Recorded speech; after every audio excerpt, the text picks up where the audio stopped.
Nsanyusa okuddamu okuba nammwe omulundi omulala mu katabo kaffe olugendo lw'obulamu n'essuula ey'ekkumi ensi y'abangi si banno.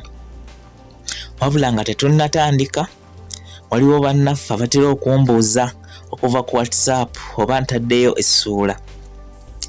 Bamikwano mbasabisa kisa musseeko notification bell olwo mujja kusobola okumanyisibwanga bulijjo buli we tunaateekangayo. Ekyokubajjukiza okugabana linki ekyo nakyo sijja kukoowa, anti bagamba bulijjo nti ogutateganya nagwo teguzza nvuma. Okukujjukizaako we twakoma mu ssuula ey'omwenda nzaalibwa mu nsi empya, oluvannyuma lw'omusota okubojja munnaffe ng'anoga amatungulu mu kibira ekyamuviirako okuzirikira mu ttale, addamu okwewulira mbulamu mu kifo kye yali tategeera bulungi. Era oluvannyuma lw'okubuuza eyali amujjanjaba ebibuuzo ebyali ebiyitirivu, yategeezebwako ebimu.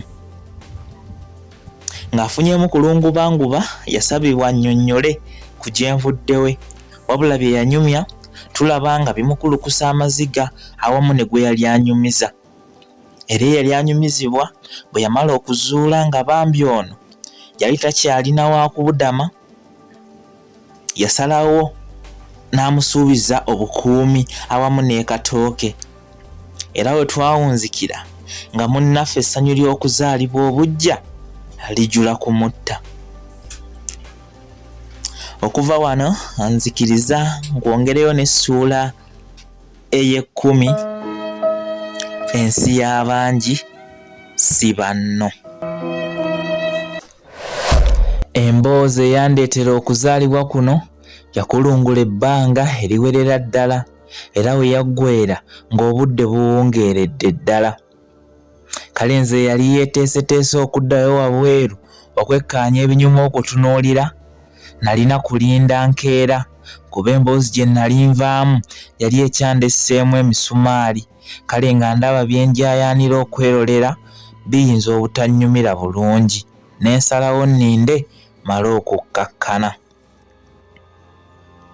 Enkeera obudde olwali okuba ng'obunyiimulamu olw'okuba nali nsuze mu kwesunga, olwali okuwulira ekookolima ebikunta nasambira nnamiro nzuukuke ntandikire we nali nakomye.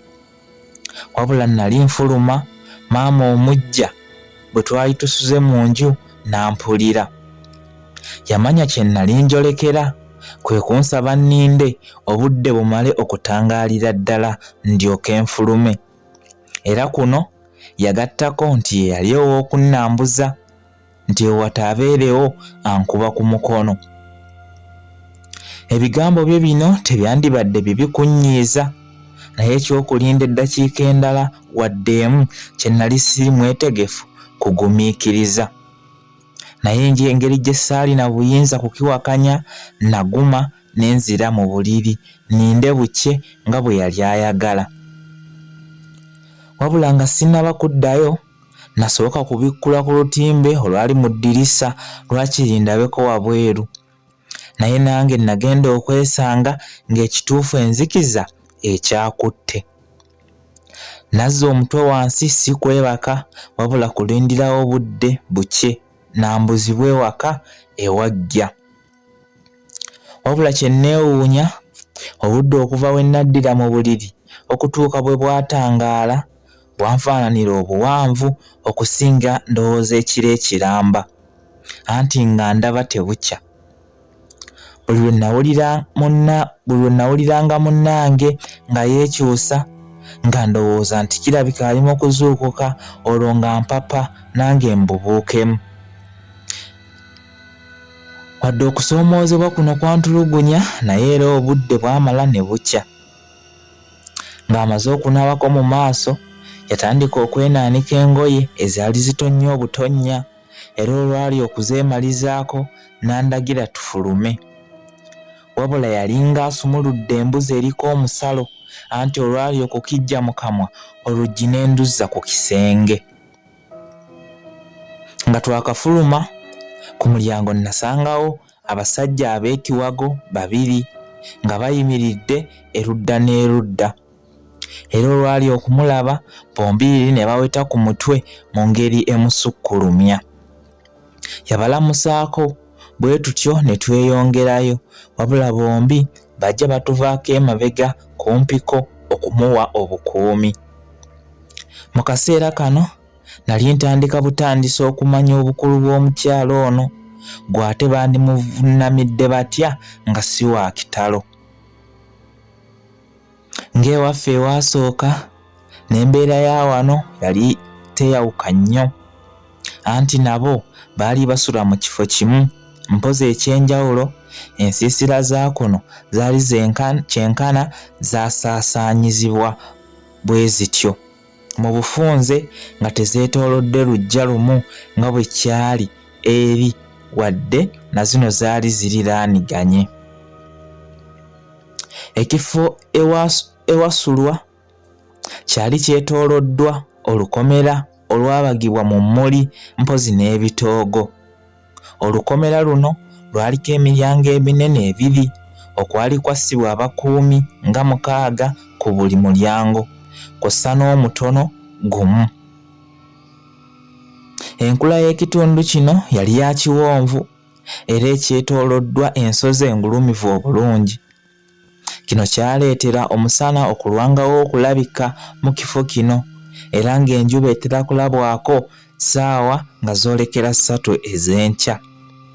Ate yayanguwanga okuviira ekifo, anti ne gye yali egwa ng'eriyo olusozi, ate nga ne ku ddwo waggulu kuliko ekibira ekikulu obulungi.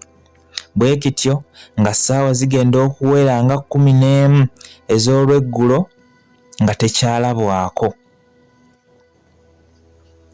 Mu bingi ebyannambuzibwa ku lunaku luno olw'empita olwasooka, ekyasinga okunkwata omugamba lwali luzzi olwansamaaza okukamala. Lwali lunene ddala era nga lusobola n'okusenwako abasoma mu 20 mu kiseera kye kimu. Amazzi gaalwo gaali gawamattuka waggulu ku lusozi olwali ebugwanjuba w'ekifo kino, era ng'oba oli awo singa gaali mangi emirundi nga3 okusinga ku bwe gaali, kyandibadde kiyiriro kyennyini olw'obuwanvu bwa gye gaali gava.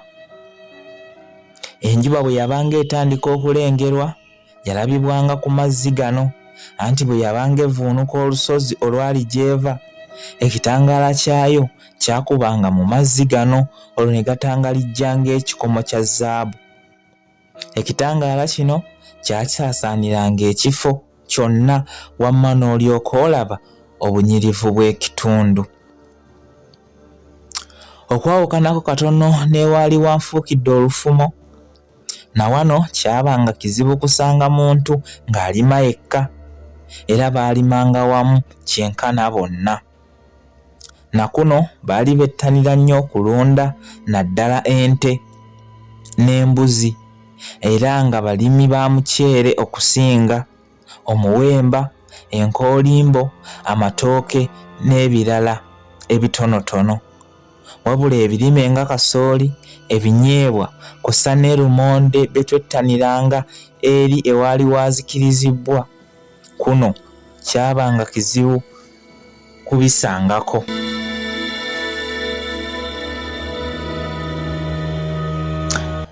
Ennimiro enjooyoote zityo nazirambuza mannyo, era mu musiri gw'omuceere kyenkana banzigyayo bampalula buwaluzi, kuba nali saagala kuvaayo olw'engeri gye gwansanyulamu, ate nga gwe gwali omulundi ogusooka okulaba we gulimiddwa. Nga tuli eyo mu nnimiro y'enkoolimbo ezaali zaagala okuwogoka olw'amatabi agaali gabaze eby'ekitalo, nali mu kukunga yayiiya njogera nti atannayitaayita, kuba ekituufu abaakuno baali bankizo. Ku lunaku luno lwe nategeera n'okutegeera nti omukyala eyali andaze okufaayo okw'enkula eyo ye yali akulembera ensi eno, eyali era nnyini lubiri mwe nali ntandise okubeera.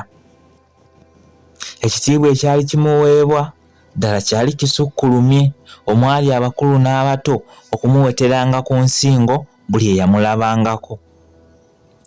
Nga mmaze okutegeera obukulu bwe neenenyaamu olw'okuba nga nali nkaabizza omuntu ow'enkizo bw'atyo. Wabula oluvannyuma ne nnejjeereza kuba si kye nali ŋŋenderera, wabula ne kifundikira bwe kityo. Naye nasalawo kumwetowalizanga nfaanana abandi bwe baalinga bakola. Nga tukyali mu kulambula gwe nali naakazuula nti yenna abakyala era nnyini nsi mwe nali, yantegeeza nti yali akooye, kale nga tulina kukomaawo ebirala ndibirambula olundi.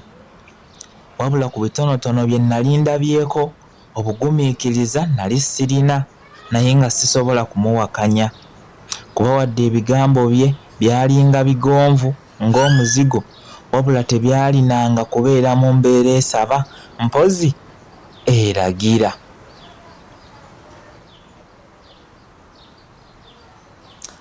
Bwe tutyo ne tuba nga tutuuse ku nkomerero y'essuula yaffe ey'ekkumi,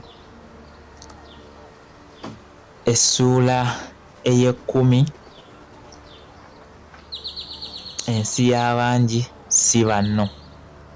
Bw'etyo bw'ebadde mpaka omulundi ogunaddako tunaakomawo n'essuula yaffe ey'ekkumi-n'emu, ndagirwa eby'okumbuza obwekyuso. Munzikirize nkome wano, atakuumira mpeera abankuumire. Mweraba.